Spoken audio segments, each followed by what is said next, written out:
mais suma combat la. lu tax. waaw parce que sama combat la rek daal sama combat la. est-ce que Malal dégg nga. mais Modou. waaw. combat bi naka la nekkee sa combat yow Balla yéen a ko bokk. waaw mais personnellement man suma combat la. loolu laa mën a wax xam naa ne supporters yi bëgg nañ ko yàkkamti ko lool mais daal sama combat la loolu laa mën a wax. da nga am loo ci fas yéene. waaw li ci fas yéene dañ daan def rek ñun xam nga liggéey ñëw sabablu ñaan yàlla ndam yàlla mbay ñu ko loolu rek warkal Balla wul yow ak sa supporters yi kan moo ci gën a bëgg combat bi ndax dégg nga léegi Modou Lo nee na ay supporters am bëgg nañu ko lool waaye moom combat bi combat am la. waaw combat bi kon ni ko waxee rek man waxuma samay supporters la man maa ëmb combat bi. yow yaa ëmb combat bi. luy loolu. maanaam ëmb combat bi mooy maa sabablu combat bi. yow yaa bëggoon combat bi. maa sabablu combat bi.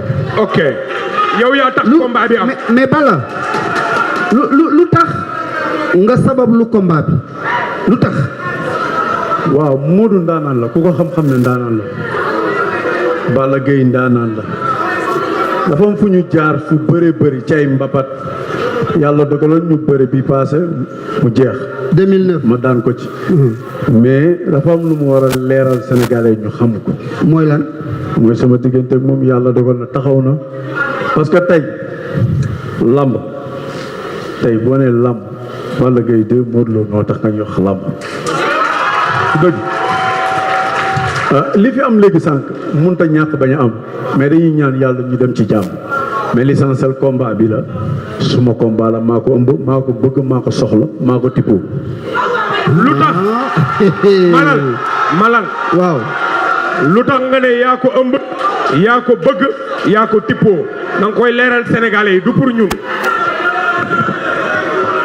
leeral naa la ko li ma la ci leeral nag am na loo xam ne man la concerné mais li ma la ci leeral rek laa la mën a leeral la. Modou da nga waaj nee na ku la xam-xam ni ndaanaan nga combat bi moo ko jël moo ko tippoo mais sa ndaanaan boobu nga xamante ne nii wax na la ko fan la toll ci yow parce que ndaanaan bu toll ni Balla Gaye bu dee Modou Lo ndaanaan la kon Modou Lo ndaanaan kulli fadrin la.